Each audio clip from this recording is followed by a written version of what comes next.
President here at Epic Engineering Technologies, and thank you for attending our Reliability of Copper Plating for High Current Applications webinar. Before we get started, I just wanted to let you all know that you will be muted during the presentation. If you have any questions as we move along, please enter them into the questions panel located in the webinar control panel. We'll try to get to them all at the end of our presentation. Also, we will be recording this webinar and we'll be posting both the recordings and the slides on our website and YouTube channel. As many of you know, Epic has been an industry leader in printed circuit boards for over 60 years. While today we have expanded our product offering to include cable assemblies, flex and rigid flex PCBs, custom battery packs, and high reliability user interfaces, we still strive to stay on the leading edge of the technology when it comes to printed circuit boards. Many high current designs require heavy copper printed circuits, and Epic has the experience of manufacturing designs that have up to 120 combined ounces of copper. As you can imagine, this requires many years of experience and a significant amount of non-standard processing to be able to produce parts that meet IPC standards. Our presenter today is Al Wright, our PCB Field Applications Engineer. Al has been in the industry for 32 years and has been with Epic for the past 12. As a field application engineer, he handles a wide variety of responsibilities, doing PCB designs for manufacturability during the design stage, interacting with manufacturing facilities to solve technical issues during production, and for the past 3 years, working with customers on applications that could use extreme copper or mixed copper on the same layer. Our objective today is to help customers understand the benefits of heavy copper, along with understanding the additional costs associated with trying to implement this type of technology. Now I'm happy to turn the floor over to Al. Hello, everybody. I'll be running through our webinar, and the agenda involves reliability concerns involving through-hole plating, advantages of thicker copper plating and through holes, test procedures and some of the results, and some processing recommendations, and touching on current capacity, and then I'm going to go through a few process choices and layout tips that will help you be successful with heavy copper designs. So as you all know, most commercially available PCBs are manufactured for low voltage, low power applications, and they use copper traces and planes from about 1/2 ounce to 3 ounces. Copper plating in the holes is typically between 1/2 to 1 ounce. A heavy copper circuit, on the other hand, is manufactured with weights ranging from 4 to 20 ounces or even more. And the holes on these boards are under a lot of stress, so it's necessary to think about them a little bit differently. Because of the extra current handling requirements and the heat that's generated in these high-power designs, adding enough extra copper into the plated through holes is important for long-term reliability.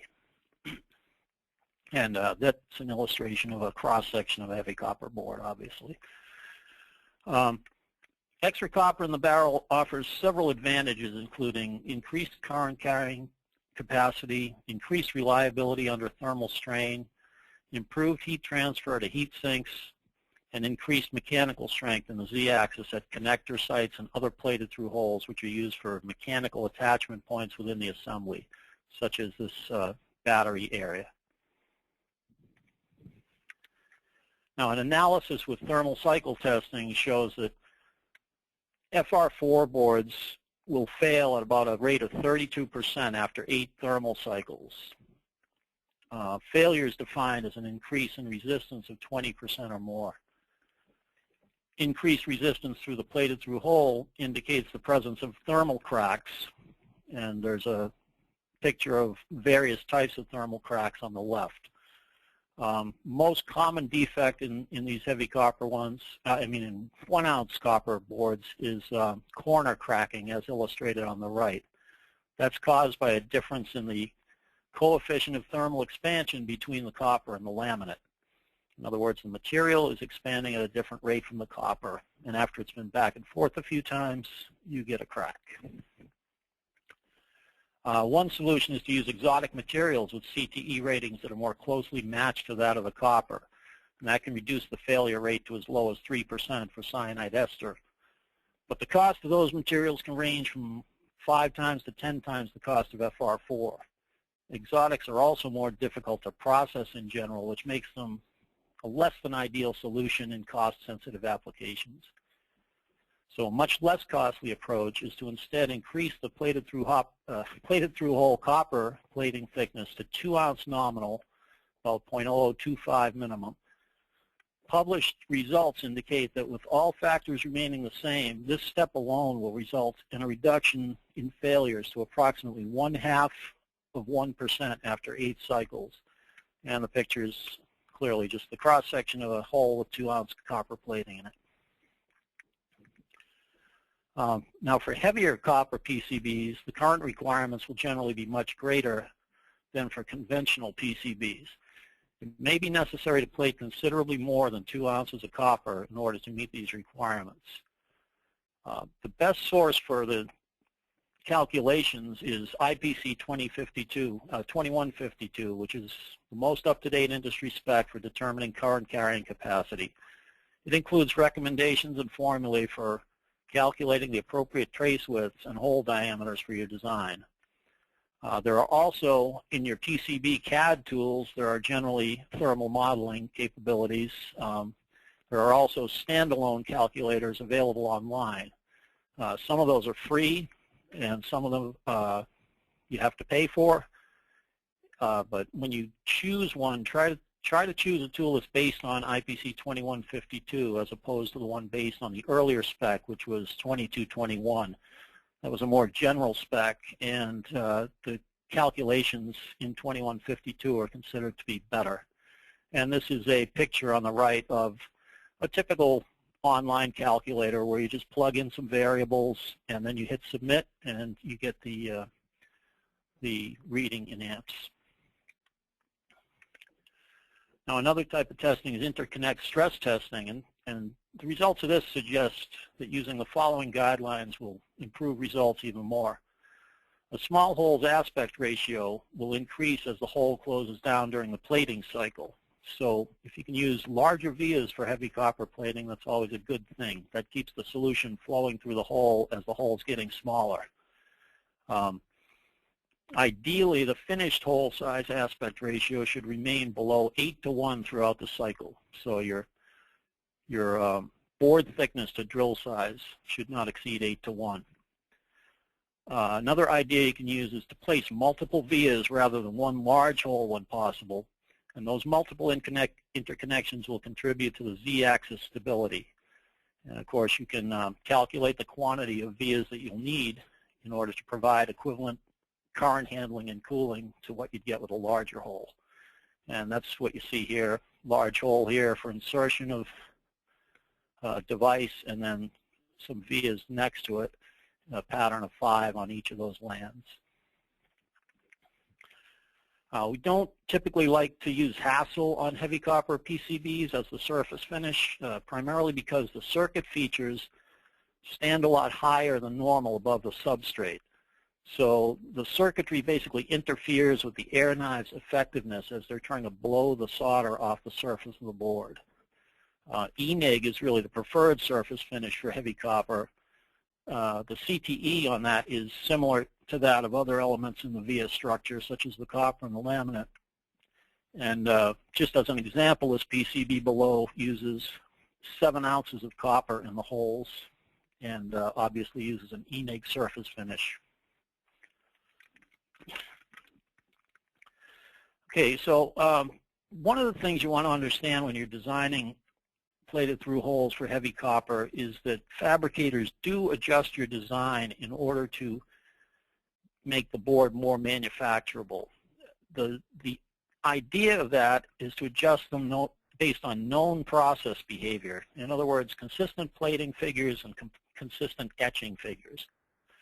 So based on that, holes are typically drilled about 5 thousandths over the finished hole size to allow for plating. Traces and pads are adjusted for anticipated etching loss by approximately 1 mil per ounce of copper foil. And I'll go through the adjustments for a typical light copper PCB below, and then we'll do a heavy copper one. The as-designed sizes here are 050 for the finished hole in red, 064 for the pad, and 012 for the trace.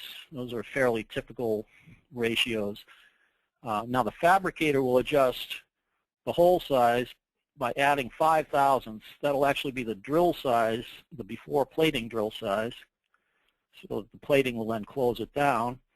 The pad and the trace are both increased by 2 mils, anticipating that they will etch away by about 2 mils during processing. And so after plating and etching, you have an 050 hole, you have an 064 pad, and you have an 012 trace, just as you did on the as-designed version.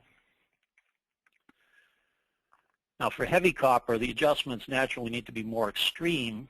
So the example below shows what you'd do on an 8-ounce board. And it's good practice to design in slightly more annular ring anyway on heavy copper, as etching can be less precise than it is on standard light copper PCBs. The drill diameter on this is adjusted by 5 thousandths over the finished hole size, just as it is on the 1-ounce version. But then you add an extra 1 per ounce of oversizing because you're going to be putting that much more plating in there. And you need to be aware that holes may still close down below spec because the plating process isn't 100% perfect. So if so, they can be re-drilled to remove excess copper before the surface finish is applied. So here we have the as-designed size, again, a 50 hole. This time we're using a 70 pad just to give ourselves a little bit more process window, and an 030 trace because there's just going to be more current. The fabricator would adjust the drill up by, you can see, 13 thousandths, so that hole gets significantly bigger. 078 pad, which is an 8 mil etch adjustment, and a 38 trace right here. And then after plating and etching, if everything goes the way you expect it to go, you're right back to the as-designed size, 050, 070, 030 again. So that's how hole and trace fabrication adjustments work. You need to be aware of those on heavy copper jobs especially, because you want to design in as much of a process window as you can. Now here's something we see frequently too on holes with thermal connections to the surrounding plane like this. A common layout oversight is the failure to adjust pad stacks and keep-out values to account for some of the unusually large adjustments that we make for heavy copper. Here's an air gap of a thermal pad that won't process as intended, and you could have a soldering problem later because the hole will end up acting like a direct connect, and the plane will act as a heat sink. So as designed, this looks like a fairly normal thermal for a light copper job. It has a 10 thou keep out around it to form an air gap, and again, this would be sufficient at 10 thousandths for 1 ounce copper. But here, when the fabricator makes their oversizing adjustment to all the copper features by adding 8 mils of etch compensation, you see that the air gap basically turns into a little sliver. And that sliver, it just isn't enough to allow the feature to etch back to its original design value. So with that air gap gone, that pad's going to act like a direct connect, and you're going to have to really hit it with some serious heat to get it to heat up enough to solder. Now, the recommendation is that when designing thermal pads, add at least 1 mil per ounce to the size of your keep out and air gap. This will prevent the air gap from closing down excessively when the fabricator adds the etch allowance, and it'll ensure that your pad will not behave as a heat sink during assembly soldering. So again, here you see you've increased the air gap, you've increased the keep out that holds the plane back away from the pad in the center. You've increased that by an extra 8. So it used to be 10, now it's 18. Now when the fabricator adds that etching adjustment, it comes right back and gives you the as-designed thermal after you process it. So let's see. So in summary, I guess the additional copper in the hole wall increases reliability, and it's necessary for high current PCBs. You want to use IPC 2152 to determine the amount of copper for a given hole diameter. You want to use multiple vias to increase electrical and mechanical reliability. Understand your manufacturer's capabilities and observe their published minimum design rules. And we do have published design rules for these products on our website. Whenever possible, use values that are larger than these published minimums to increase the processing window and the yield. You don't have to go to the minimum just because it's possible.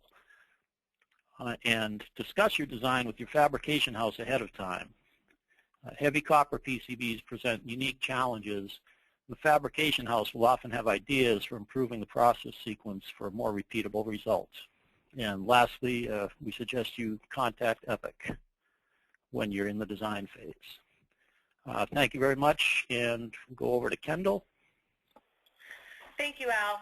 We just want to give Al a moment to go through some of the questions that have come in during his presentation.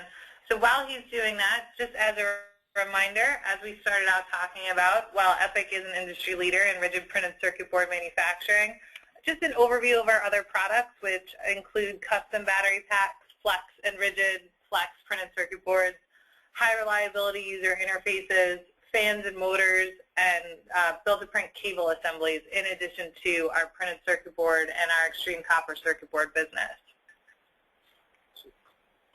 Just again, an overview for each of these products. We do have specific design centers and technical support at different locations. For our battery pack and power management, that is based in Denver, Colorado. Our high reliability user interfaces are based in our technical centers based in Largo, Florida. For our fans and motors, they are based in Wales in the UK. Our printed circuit board design center is here in New Bedford, Massachusetts, as well as our location in Shenzhen, China. For flex and rigid flex printed circuit boards, our technical center is located in Toronto, Canada. And for cable assemblies is also here in our headquarters in New Bedford, Massachusetts. Our engineer and design teams and technical centers are here to assist our customers in all stages of the manufacturing process. As Al touched on, the sooner we can get involved in products, the easier it tends to be in helping get your most accurate and cost-effective product solutions. So with that, I will turn it over to Al. I know he has a couple questions ready to go. And so thank you all very much. Right. Yeah, one of the questions is what are some of the additional costs that are associated with this type of heavy copper technology? There are actually several. One of them is that you have to use high T sub G laminate. You absolutely have to do that. That will generally help with the coefficient of thermal expansion. You also want to sometimes use high thermal conductivity laminate as well. Think about maybe Arlon 91 or Arlon 92. That depends on, if your heat management is really, really critical and you need to transfer it. What are some of the other things? Longer etching cycles because you're etching through much thicker copper. Sometimes you also have to buy copper in sheet form when the laminates are not available.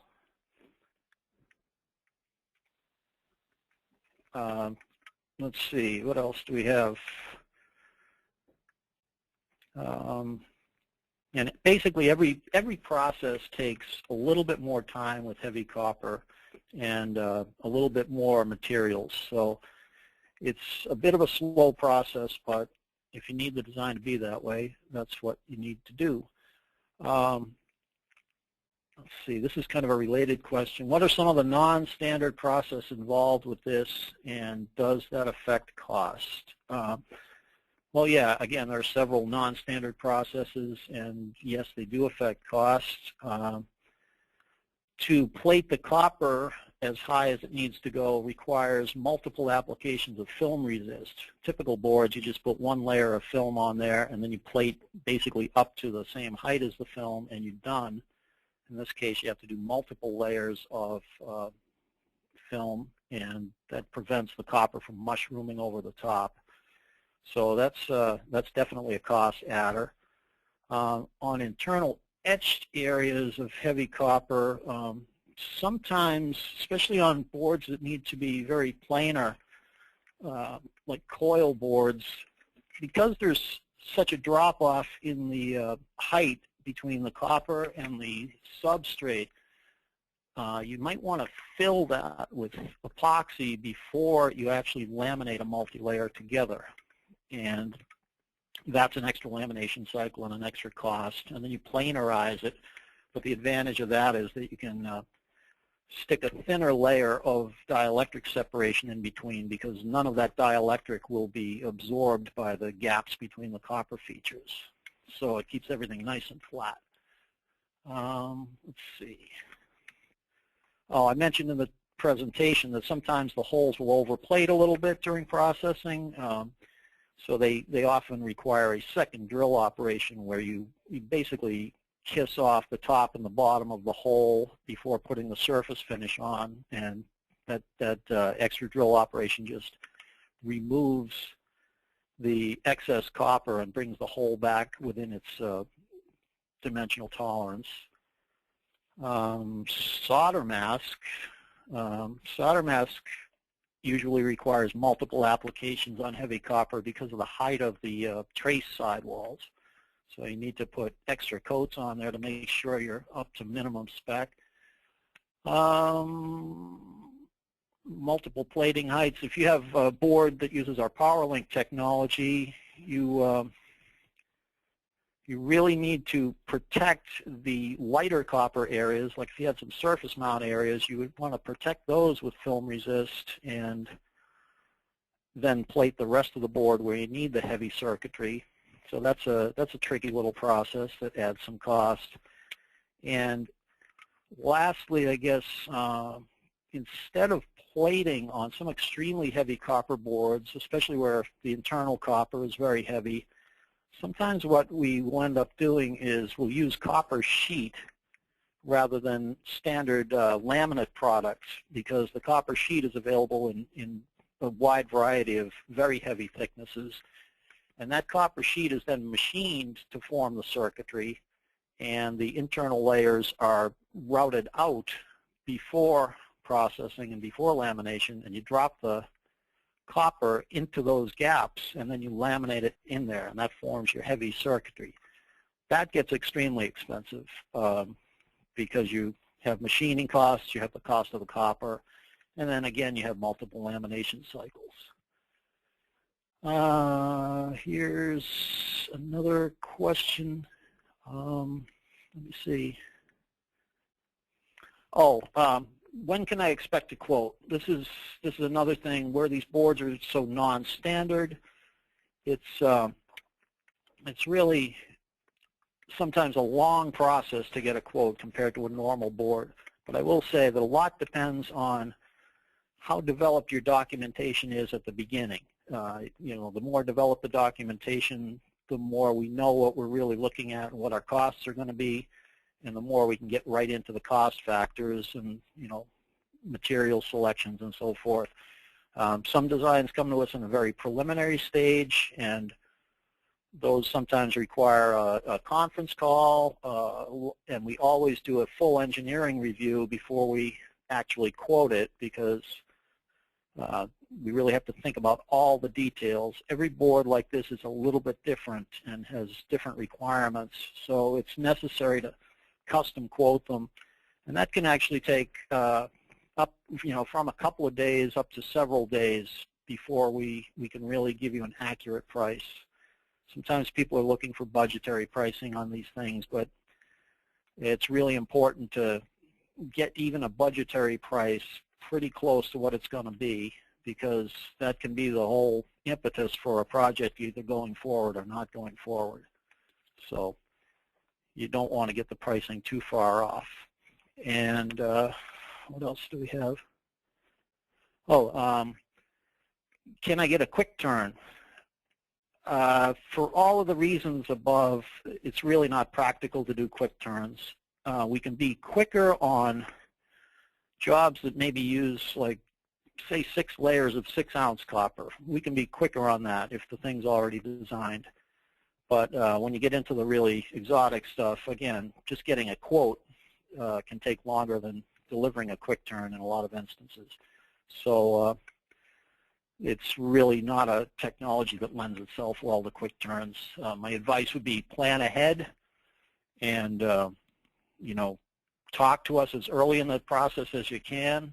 We don't mind if you go away for 2 months and work on it after you've talked to us. We'll still be here. But it's not really, just the plating cycle times alone will kill any chance of a quick turn, unfortunately. We'd like to do it, but it's not practical. So with that, I am going to sign off, and thank you for all. Thank you all for attending, and have a good day.